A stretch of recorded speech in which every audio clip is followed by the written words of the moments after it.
Hello, I'm Liz, taking you through some of the things people are talking about and the stuff they are sharing around the world on Newsfeed today. The first big test for social distancing is about to hit. Let's stop pretending coronavirus is the great global equaliser. Everyone's baking their way through the lockdown. We'll show you how to make sure your bread doesn't fall flat. And a masterclass in how to make a dance music video from home.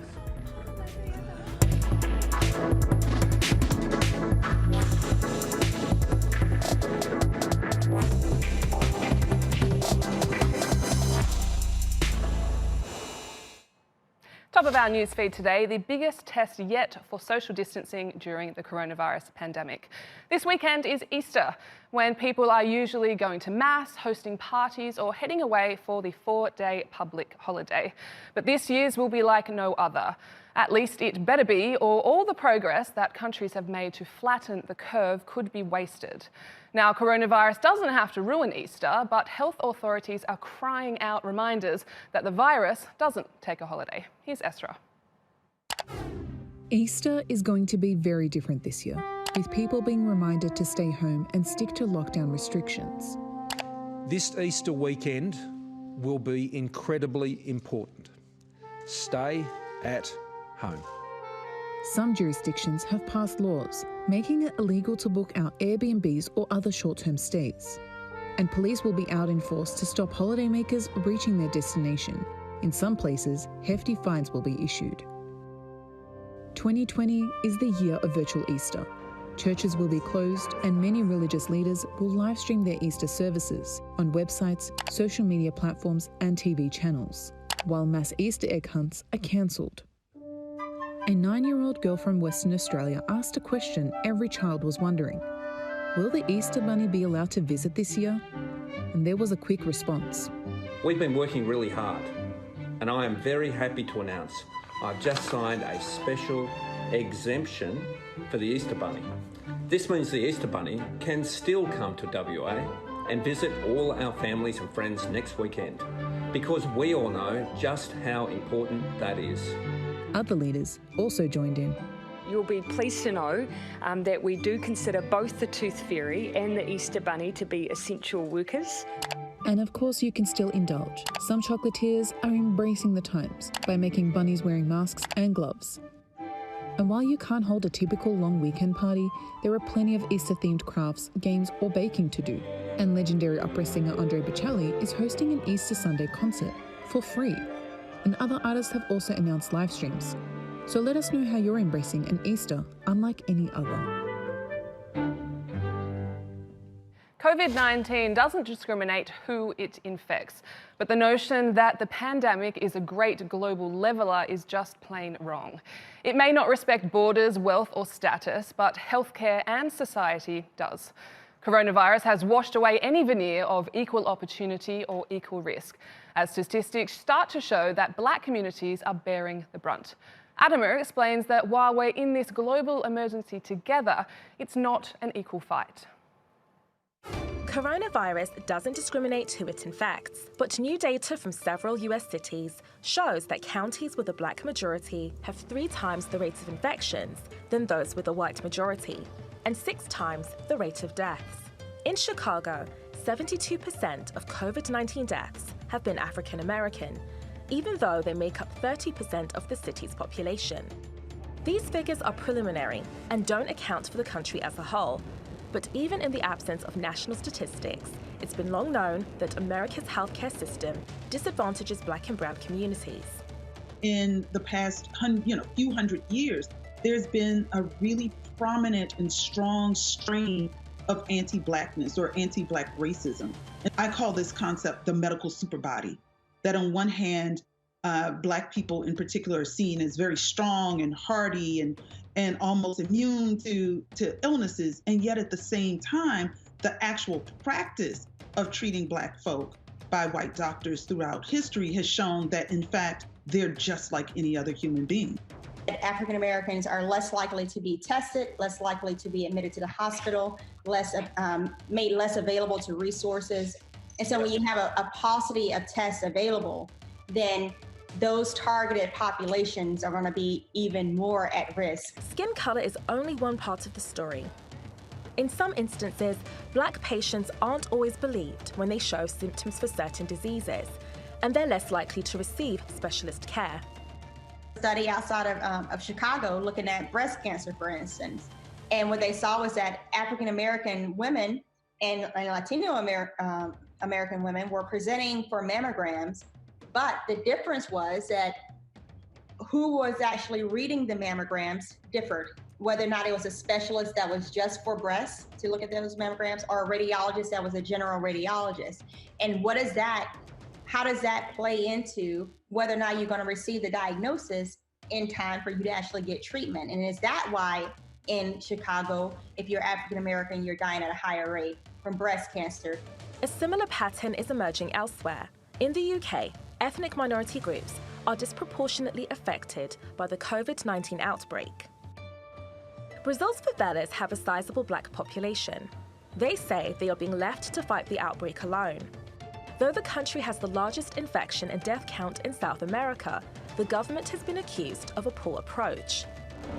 In Sao Paulo's largest slum, residents are taking things into their own hands by forming their own response teams. The situation here is like a war zone scenario.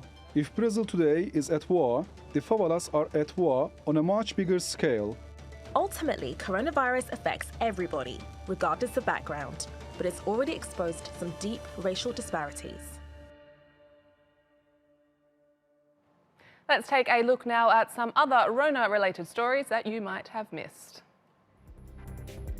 Equally adorable and sad, newborn babies in Thailand are being fitted with tiny face shields to protect them as they prepare to go out into the world.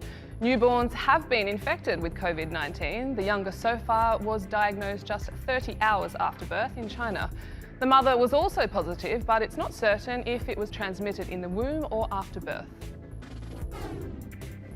Pets can provide so much stress relief in lockdown, so why not give back to them? An artistic couple in London made a teeny tiny art gallery for their gerbils named Pandoro and Tiramisu. As you can see, they curated the exhibition to suit the gerbils by recreating famous masterpieces.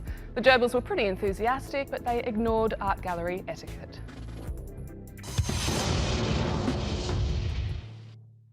Let's go to Wuhan now, the Chinese city now infamous as the origin of coronavirus. Some 11 million people there have been sealed off from the outside world since January 23rd, an unprecedented effort to contain the outbreak. The lockdown is now being lifted and life is beginning to return to some kind of new normal. We spoke with Ethiopian student Henok Andamariam, who has to wait a little longer to leave.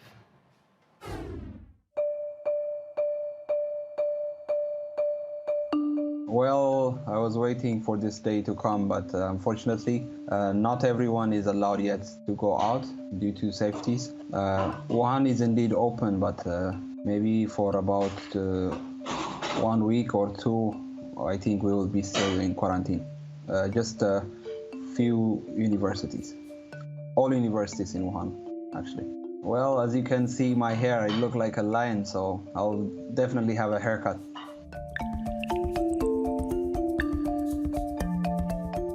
At first, it was kind of a new experience, so it was a bit stressing and very tiresome, boring.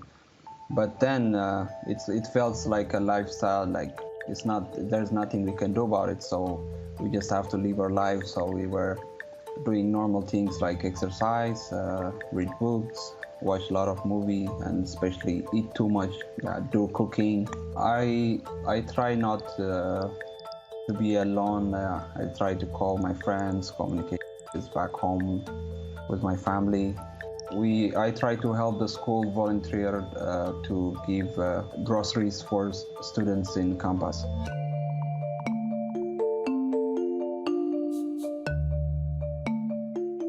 I just say this is not something to take it really light, you know. It's serious.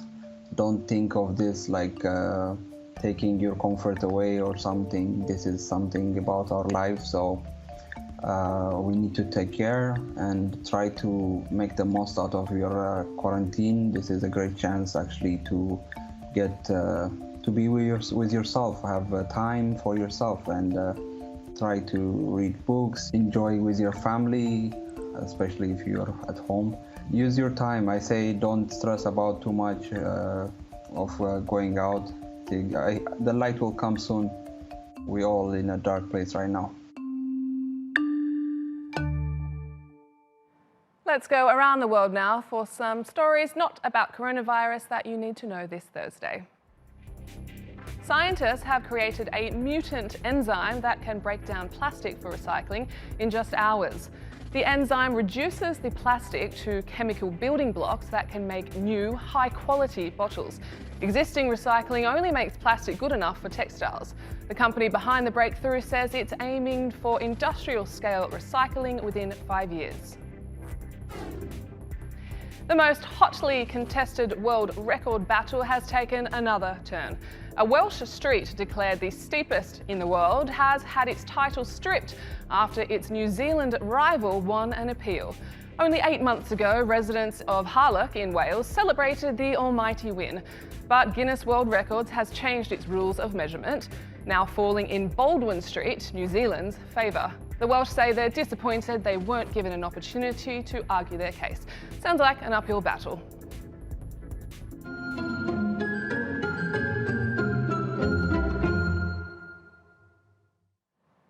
Lockdown is a roller coaster ride of emotions and stages.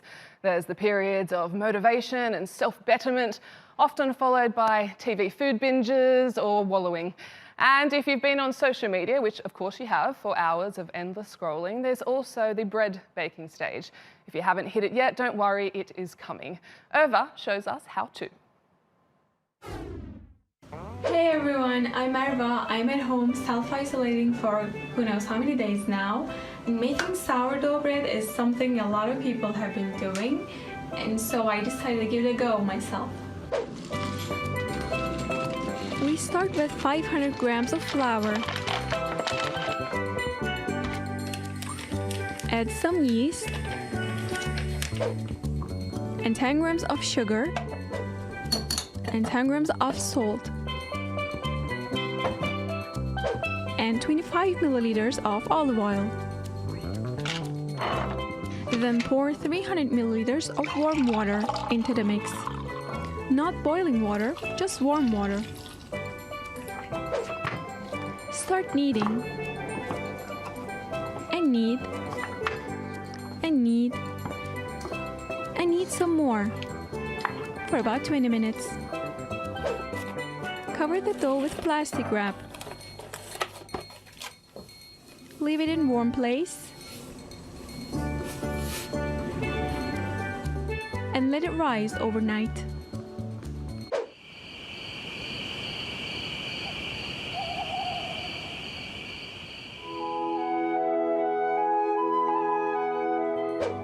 In the morning, shape the dough and let it rest for another 30 minutes. At this point, you can add some sesame or sunflower seeds. Then bake it for 30 minutes at 180 Celsius. Don't be impatient like me and wait till it cools. Slice and eat it. Afiyet olsun. I mean, it looks good, but the newsfeed team is still very impatiently waiting to taste test. Now, last up, people are finding all kinds of ways to keep their creative projects going while at home. Check out the amazing choreography of a band called Thou and the Get Down and Stay Down, who pulled together this new music video.